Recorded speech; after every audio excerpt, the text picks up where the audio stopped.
Afternoon, sir. Mind if I take a quick look at your ID? Of course, officer. Here you go. Thank you. All right, everything checks out. Appreciate your cooperation. Safe travels. Thank you, officer. The command cracked through the terminal without warning. Get on the ground. Now. At Shasa she opt m. Inside Atlanta's Hartsfield-Jackson International Airport, the steady hum of rolling suitcases and boarding announcements froze for just a split second. A few travelers stopped mid-step. Heads turned. Phones paused in midair. Officer Brandon Walsh had already made up his mind. 39 years old. 13 years with airport police. A man who'd learned that most complaints disappeared long before they reached consequences. He stood 10 feet from a black man wearing full United States Navy dress blues pressed sharp. Posture rigid. Ribbons aligned with surgical precision. Walsh didn't see discipline. He didn't see service. He saw something that didn't fit his idea of who belonged here. People like you don't walk around looking like that unless it's a scam. Walsh muttered to his partner. Loud enough to be heard. The man stopped and turned calmly. His name was Master Chief Derek Sullivan, a senior enlisted Navy SEAL. Decorated. Battle-tested. Carrying official travel orders signed at a level most people never see. But none of that mattered yet. Because in that moment, to Walsh, the uniform wasn't earned. It was suspicious. Sullivan stood still. Hands relaxed at his sides. Eyes forward. Years of military discipline held him steady. He had just left a classified briefing. He was connecting through Atlanta on official duty. He was exactly where he was supposed to be. Walsh took a step closer. Hey, you in the uniform. Stop right there. The words weren't a request. They were a decision. And with that decision made in less than a second, Officer Brandon Walsh unknowingly set a chain of events in motion that would reach far beyond this terminal, far beyond this badge, and straight into the highest levels of the United States government.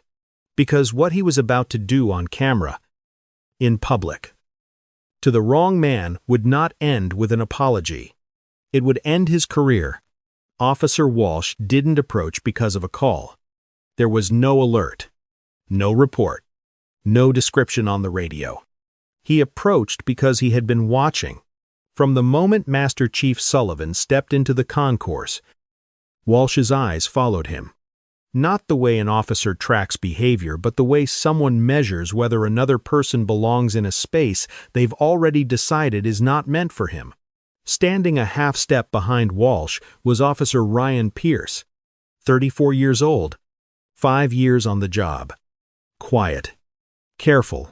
He had learned early that challenging Walsh only made shifts longer and careers harder. So he stayed silent.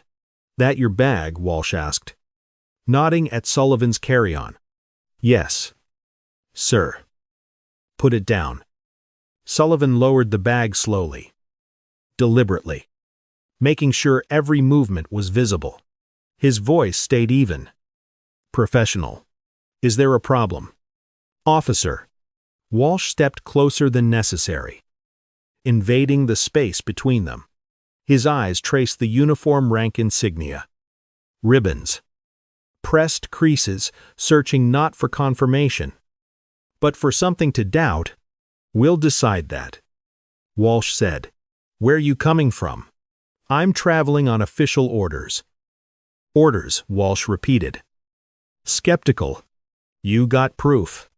Yes. Sir. I have my military ID and travel orders. Sullivan moved one hand toward the inside of his jacket slowly. Hands. Where I can see them. Walsh snapped. Don't get smart. Pierce shifted to Sullivan's side, closing the angle, boxing him in without a word. Sullivan stopped moving immediately. Both hands visible, palms open. I'm complying, he said calmly. Around them, the terminal kept moving, but slower now. A few travelers noticed the tone. The proximity. The way the air felt tighter. Walsh leaned in slightly, his voice dropping. A lot of people wear uniforms they didn't earn. He said, "You fit a description." Sullivan met his eyes. Steady and controlled. "What description is that?" "Officer." Walsh didn't answer. Because the description was never written down, it was already in his head.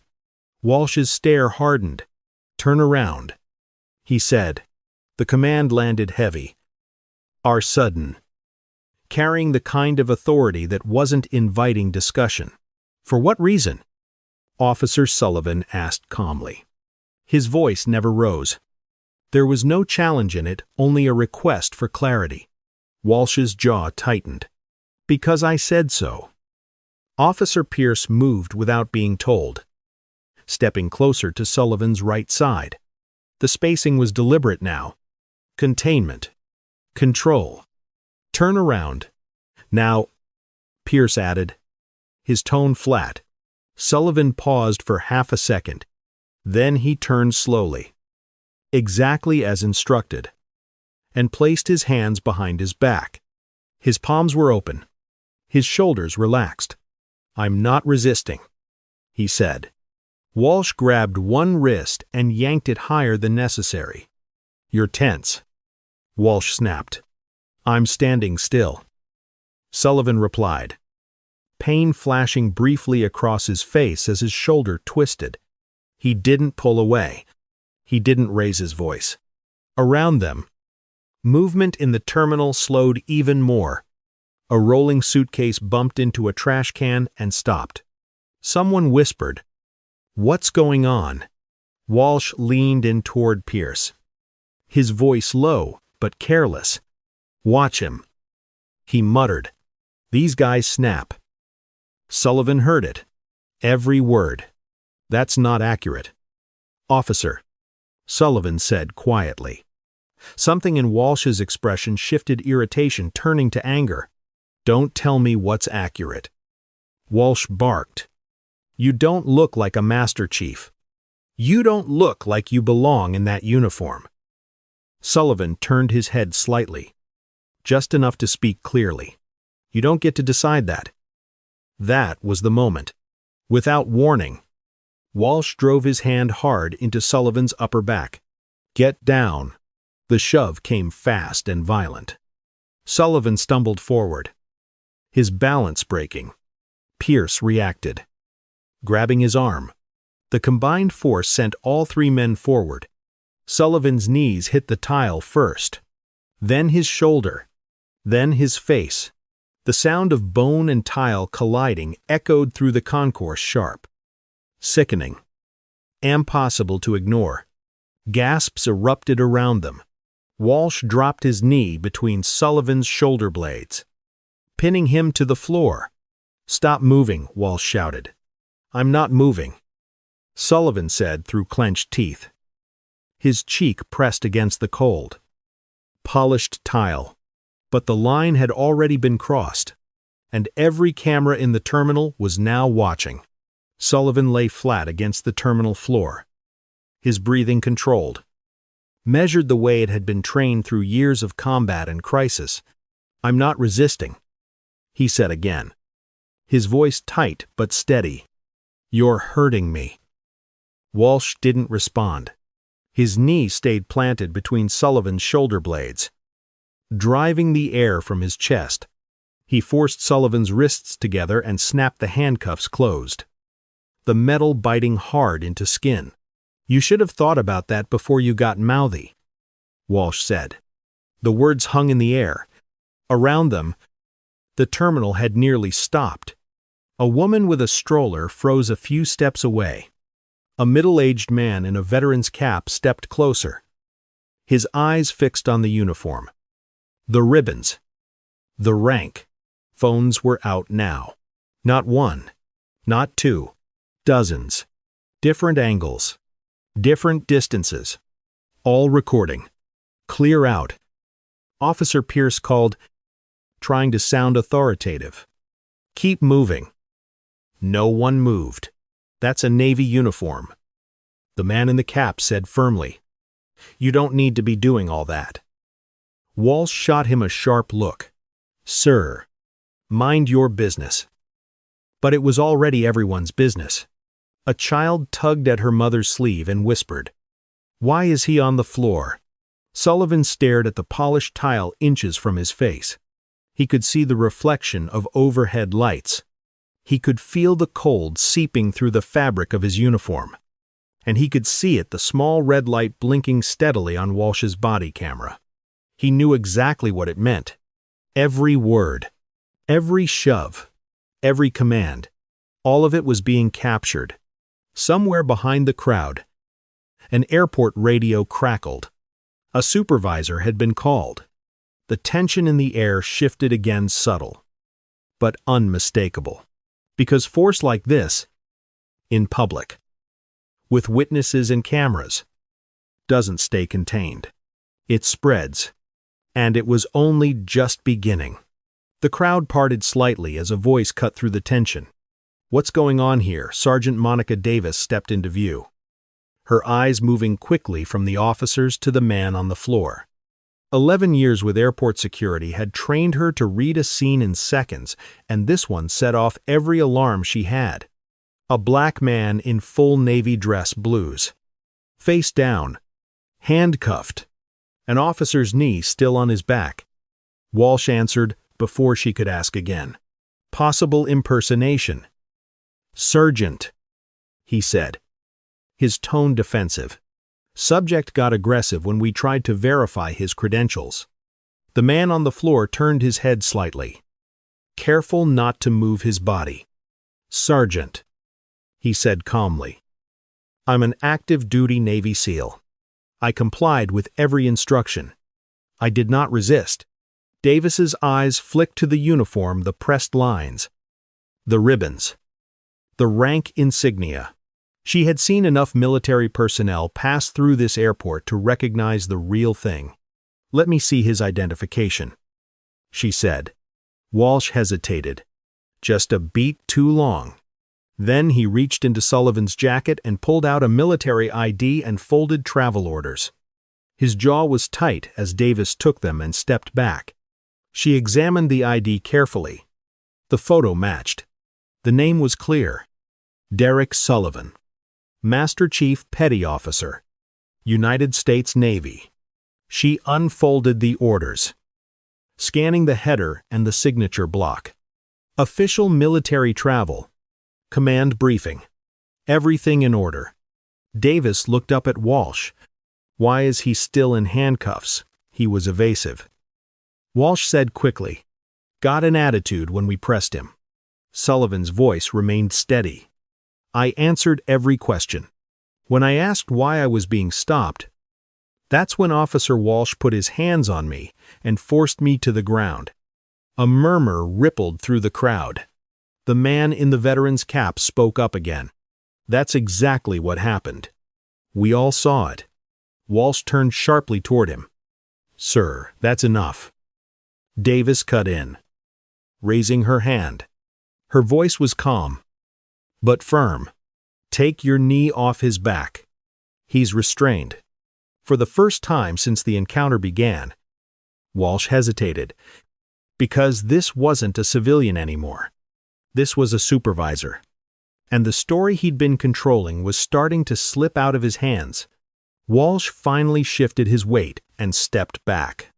The pressure on Sullivan's spine lifted as the knee came off his back. But the damage had already been done. "Uncuff him," Sergeant Davis said. Walsh didn't move.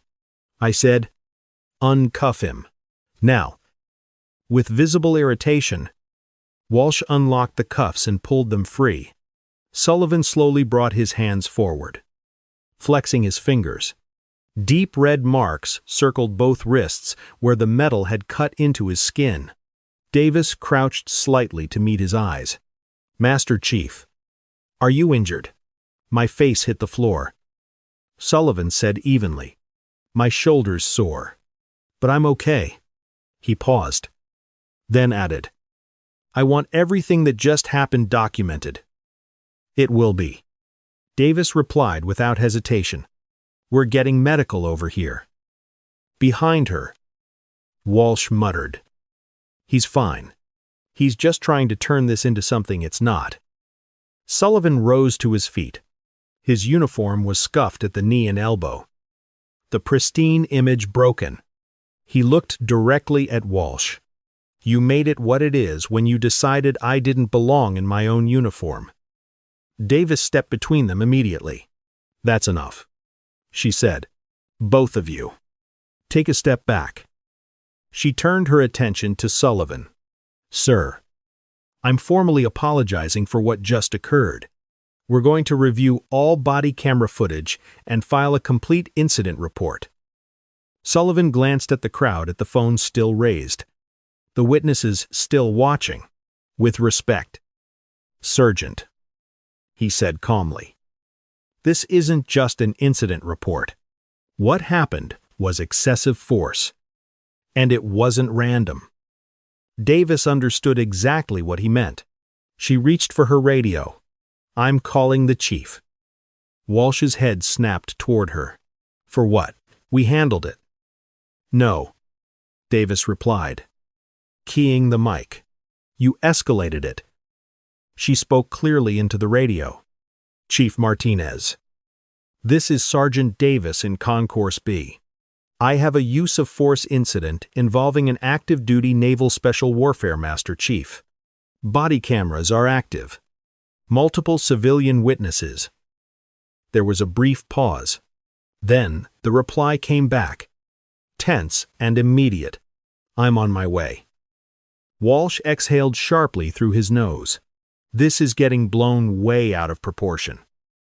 Sullivan met his eyes, unflinching. "No," he said, "it's being taken seriously." And in that moment, the balance of power shifted completely. Chief Luis Martinez arrived with purpose, his stride fast, his expression already tight. One glance at the scene told him this wasn't routine. A crowd still gathered, phones still raised. A black man in navy dress blues standing with scuffed knees and red marks on his wrists. And two officers, one visibly defensive, the other silent. "Somebody tell me exactly what happened," Martinez said. Sergeant Davis spoke first, her tone controlled and precise. "Chief." Officers Walsh and Pierce detained Master Chief Derek Sullivan without clear probable cause. Force was used to take him to the ground. He was compliant throughout. His military ID and travel orders are valid. Martinez turned to Sullivan. "Is that accurate?" "Master Chief." "Yes, sir," Sullivan replied. Martinez nodded once, then faced Walsh. Why was this man detained? Walsh squared his shoulders. "Possible stolen valor." He became argumentative when we tried to verify his identity. Sullivan spoke calmly. "I answered every question. When I asked why I was being stopped, Officer Walsh became physical." Before Walsh could respond, the man in the veteran's cap stepped forward again. "Chief, I watched the whole thing. That officer went straight to putting hands on him." Martinez acknowledged him with a nod. "Thank you. Ace." He turned back to Walsh and Pierce. "Both of you, hand in your radios. Right now." Walsh froze. "Chief, that's not necessary." "It is," Martinez said flatly, "because if the body camera footage shows what I think it shows, this just became much bigger than an internal issue." He took the radios as they were handed over, then looked back at Sullivan. "Master Chief, your command will be notified immediately, given your unit and status. This will involve agencies beyond airport police." Sullivan understood exactly what that meant. Understood. "Sir," Martinez gestured to Davis, "escort the Master Chief to a private office. Make sure he's comfortable. No further contact with these two officers." As Walsh and Pierce stood there without radios, stripped of authority in front of witnesses. Martinez added one final command: preserve all body camera footage. Nothing gets deleted. Nothing gets edited. Because at that point, this was no longer just about an airport stop. It was about accountability at the highest level. The moment the radios were handed in, the tone inside the terminal shifted. This was no longer a disagreement between officers. This was an extraction. Sergeant Davis walked beside Master Chief Sullivan down a quiet corridor. Keeping a respectful distance, an airport supervisor unlocked a small conference room and motioned him inside. Sullivan sat upright in a chair near the wall. His uniform was scuffed, the damage visible. So were the deep red marks circling his wrists. He didn't complain. He didn't fidget. He waited, back on the concourse. Walsh and Pierce stood near a desk, body cameras still attached, their confidence unraveling by the minute. This is getting blown way out of proportion. Walsh muttered, "We followed our instincts." Pierce didn't answer right away. Instincts or assumptions? He finally said quietly. Walsh shot him a look. "Now you want to question me." Before Pierce could respond, a technician from the evidence unit arrived and began pulling body camera footage. The files were uploaded immediately and flagged as priority. Within minutes, 3 secure links were generated. One went to Internal Affairs, one to the city's legal office, and one at Martinez's direct order went to a federal liaison number rarely used. Inside the conference room, Davis received a call on her radio. When she stepped back in, her expression had changed. "NCIS confirmed receipt," she said carefully. "They're requesting all footage, witness statements, and the full service records of both officers." Martinez exhaled slowly. "Give them everything." Across the room, Sullivan remained still. He already knew what that meant, because when NCIS calls back this fast, it's not to ask questions. It's to take over. Back on the concourse, Walsh noticed the shift in how supervisors were looking at him now. No one was neutral anymore. No one was joking. A captain approached him and spoke without ceremony. "Brandon Walsh, you and Officer Pierce are on administrative leave, effective immediately. Turn in your sidearms." Walsh stiffened. "For what? We haven't even given statements." "You will," the captain replied, "just not on the floor." Walsh's voice rose. "This is because he's military." The captain met his eyes, cold and direct. "No, this is because of what's on your camera." And for the first time that morning, Walsh realized something he couldn't talk his way out of. The evidence was already moving faster than he was. By early afternoon, the footage had reached Washington.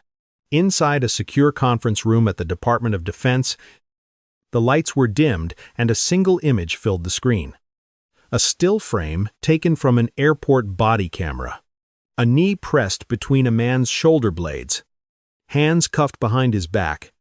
Navy dress blues forced against cold tile. No one spoke at first. Then, a senior official broke the silence. "Which department?" "Atlanta Airport Police." A staffer replied. 2 officers involved. "And the service member?" "Master Chief Derek Sullivan. Naval Special Warfare. 15 years of service. Multiple classified deployments. Clean record." The official nodded once. "And the officer who initiated force?" "Officer Brandon Walsh. 13 years on the job. Multiple prior complaints for racial profiling. None formally sustained." The room went quiet again. That was all the context needed. "Then this will be handled at the highest level," the official said calmly. "No quiet resolutions. No internal shielding. Full accountability." Back in Atlanta, Chief Martinez stared at the same image on his computer monitor. He already knew what was coming. federal subpoenas, civil rights review, decertification proceedings, the kind of consequences departments don't get to manage. Down the hall, Walsh sat alone at a metal desk, his duty belt gone, his badge locked away. The hum of the terminal felt distant now. A group of men in civilian suits entered the building. Their badges read NCIS and Department of Justice Civil Rights Division. They moved with purpose. No small talk. No hesitation. Walsh watched them pass. And the last of his certainty drained away. This wasn't an investigation he could survive with excuses. This wasn't about policy interpretation. This was federal. And it was permanent. The federal response moved fast. By the next morning, NCIS agents and Department of Justice civil rights investigators had seized every available angle from the terminal. Body cameras, security cameras, civilian phone footage, radio transmissions, incident logs. Nothing was left untouched. Internal Affairs opened a formal investigation. But it was clear this case no longer belonged to the department. It belonged to the federal government, in a closed-door meeting. City attorneys sat across from DOJ officials and a Pentagon legal liaison. The message was direct and unambiguous. This is a federal civil rights case involving racial profiling, excessive force, and false reporting. The DOJ attorney said, and the victim is an active-duty senior member of Naval Special Warfare. There would be no quiet transfers, no paid suspensions that faded into retirement, no internal cleanups. Walsh's body camera footage was reviewed frame by frame. His language, his positioning, his timing, the conclusion was unanimous. Master Chief Sullivan had been fully compliant. There was no lawful basis for the level of force used. The statements made on camera demonstrated racial bias. Officer Pierce was cited for failure to intervene. By the end of the week, both officers were placed on unpaid suspension. Their firearms were confiscated. Their credentials deactivated. The department was notified that decertification proceedings would begin immediately. At headquarters, Walsh sat alone in a waiting room, watching a muted television replay footage he already knew by heart. His name scrolled across the bottom of the screen. Airport officer under federal investigation after violent detention of Navy SEAL.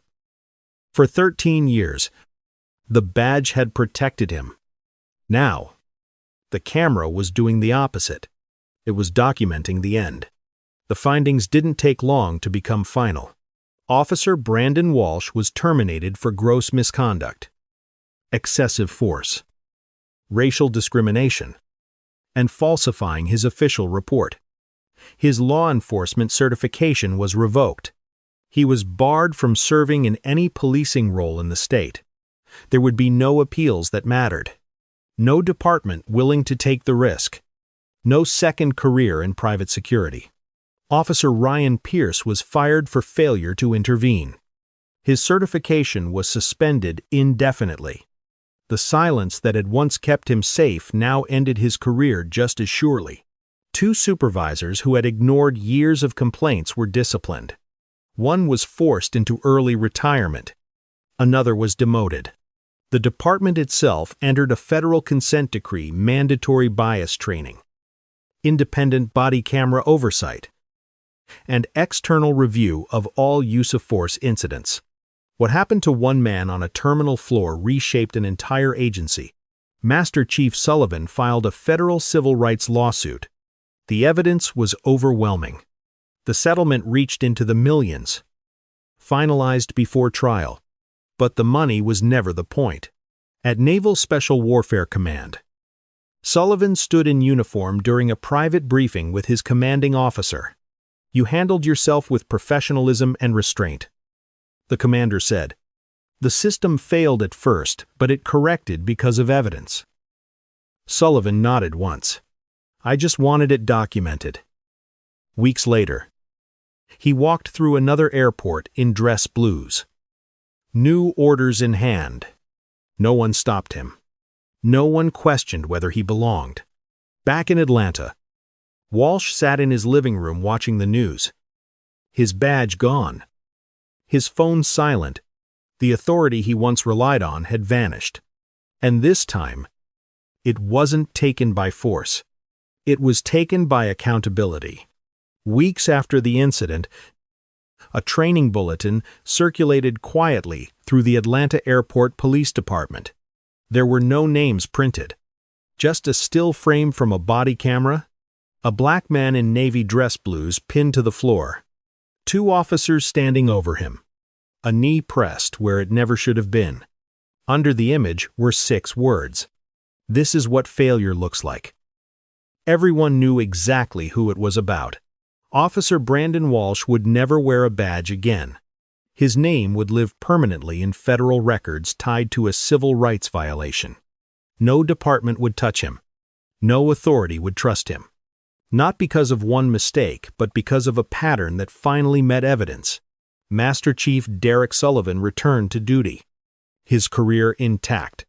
His record unblemished. His restraint documented at every level, from internal affairs to the Pentagon. He didn't raise his voice. He didn't resist. He didn't threaten. He let the cameras speak. And when they did, the system had no choice but to listen. Stories like this don't end careers by accident. They end them because accountability finally arrives. So if this story made you pause, if it made you uncomfortable, that's the point. Drop a comment and tell us where you're watching from. Share this with someone who believes power should never outrun responsibility. Because uniforms don't grant immunity. And when authority crosses the line, the camera remembers everything.